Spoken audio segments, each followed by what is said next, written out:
So ayan mga katorts, bali meron nagpagawa sa atin ng big rep na refrigerator, no. So ito pinagawa na niya sa iba, tapos hindi naman nagawa. So nagbayad lang sila, napakalaki na gastos na nila dito sa rep na to. Ito mga katorts, ito yun.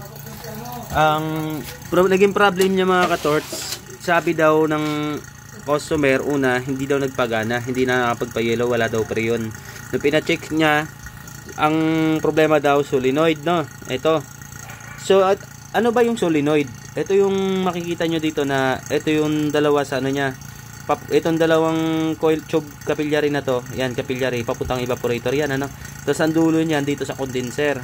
Ayan, pa-condenser.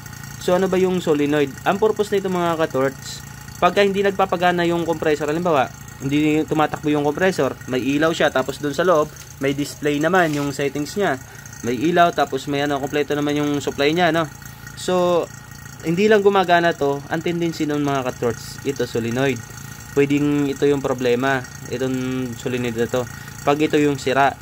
Pag ito naman yung sira, ito pang solenoid na to, pag amoy sunog to, o kaya natunaw yung plastic, ito yung problema nun, sira din. O kaya, mas pinakamainam mga katorts, Ito, may pin yan, 5 pin yan. Kukuhanan mo sila ng reading o ohms.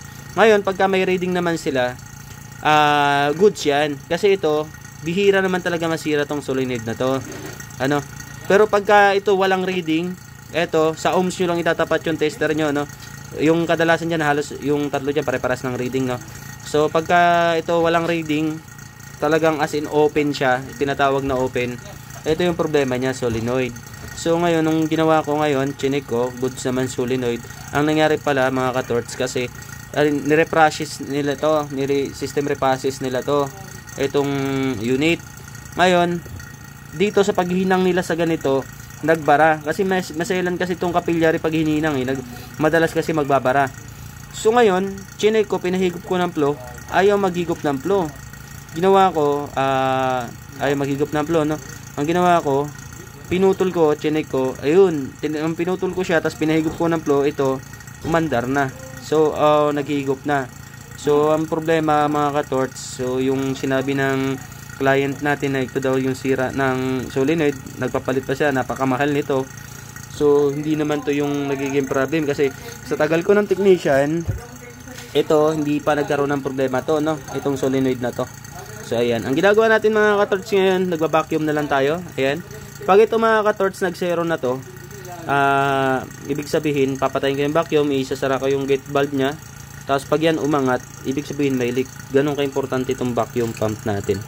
Ang benepisyo pa nito pag meron kang vacuum pump, yung yung mga moisture nya sa loob at saka yung hangin na kontaminado, may hihigop nya, mawawala. Kaya purong preyon yung papasok sa system natin ng refrigerator, ayan. Tapos mga katorts, ito, pag in-off na natin to, kailangan hindi to umangat, Kasi yung vacuum, yan, pang leak test yan. Kaya kung sa mga gumagawa ng rep nyo sa inyo, nagpa-home service kayo, tapos rep man or aircon, tapos walang dalang vacuum pump, huwag nyo na ipagawa. Maniwala kayo sa akin. Kasi hindi nila maayos na magagawa na maayos yung trabaho nila. Kasi ang vacuum pump na to, nakaka-trace ng ng leak sa system. Kung mayroon mang leak yung system mo, matitrace nito, aangat yung gauge niya. Pag in-off ko tong gate valve, kailangan hindi magbago yung niya. Mas mainam kung gagawa kayo, picturean nyo para hindi magbago yan.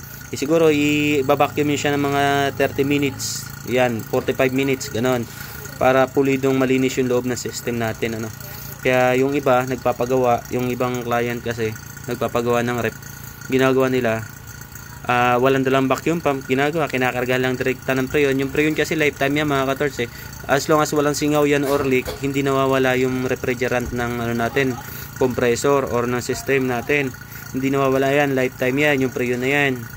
So kaya kung mga gumagawa sa inyo dyan, walang ganito, walang vacuum pump, huwag nyo na ipagawa, maniwala kayo sa akin. So ayan na mga katorts.